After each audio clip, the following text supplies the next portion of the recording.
for knowledge. Today's video is about why you aren't winning at Magic. So this is a really complex topic, but most of you who are online looking at Magic, the Gathering, are pretty much looking for ways to get better. And you come to the right place. With Thirst for Knowledge, our videos are geared toward empowering Magic players. So when you ask yourself why aren't you getting better at Magic, it really boils down to one big reason. It's the quality of the time that you spend playing Magic is wasted. Whether it's playing against players of very subpar experience and subpar skills at the game, or you could be playing like subpar formats. So I noticed that in my local environment, back when I was a grinder in Mississauga, Ontario, I would go to Untouchables, which was a local store, and there'd be so many players who want to get better. But these are also the same players who would spend maybe 3 nights a week playing EDH or Commanders, what is called now. And in those environments, you were chastised for making the right play. If you thought for more than 10 seconds, it was like, oh my God, this guy is taking this too seriously, and we don't want to invite him back anymore. So one of the things I would tell people who would complain to me that they were spending hours and hours and hours playing Magic and getting actually potentially worse is you should start playing Magic seriously when you play it. So like dedicate X amount of hours every week to play Magic. But in that time that you play Magic, whether it be 1 hour, 5 hours, 30 hours a week, make sure it's the best quality Magic that you can play.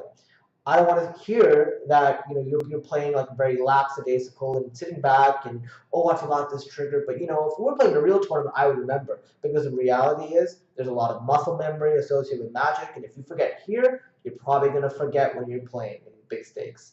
So that's the first thing I would recommend. The second thing I would recommend is seek out players who are better than you. So this is no big secret. I think most Magic players who are good would tell you the first thing you need to do is find players who are to your level or better. And if you find these players, and say you're at an FNM and you're sitting there and playing against these like sharks, welcome the fact that you can get paired against them. I know that when I was playing, people would be like, oh man, I really don't want to play against Michael Fernyhough, who was the end boss of my scene, back when I was coming up. But I welcomed it, because when I played him or Eugene, I actually found myself getting better because I had to work harder. I couldn't just forget all my triggers. I couldn't just make these bad attacks. I couldn't, try to run these like terrible bluffs against them, because they would find out, they'd outplay me, and I had to really dig deep. And I think I got to a point where I finally surpassed them, but that was because I got to play with them a lot more. And then once it was conquering that scene, it was off to the Pro Tour and the Grand Prix circuit.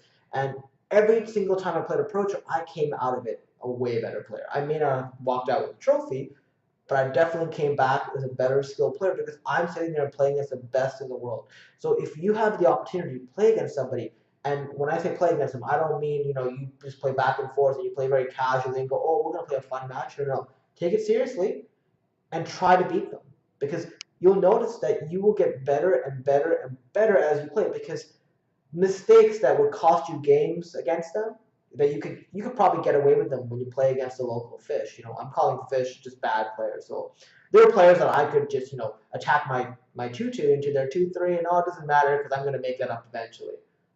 When you do that against a competent player, every single micro disadvantage that you give yourself will actually lead to you losing more frequently. So you'll notice that if you take it more seriously, you'll end up getting better as a player. You may not be better than them, but you will definitely start winning more at Magic. And like so I mentioned, it's the quality of the play, it's the quality of the players you play against. Also, don't if you end up spending too much time playing Magic. So like at my heyday, I think at the peak, I was playing like maybe 6 hours a day on Fridays, Saturdays, Sundays, and then I work full time. You start burning out. So then you end up actually making worse plays, because when you play the tournament, you're exhausted because you're up till 3 in the morning practicing, you didn't get proper sleep.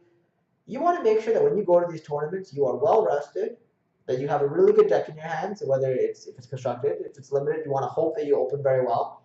And you want to make sure that you aren't so burnt out from playing that now that you're playing for reals, it's like, oh man, I just wasn't thinking, or you get lethargic, or you're really tired, you can't keep your eyes open, you can't concentrate. These are all things that will be detrimental to your play.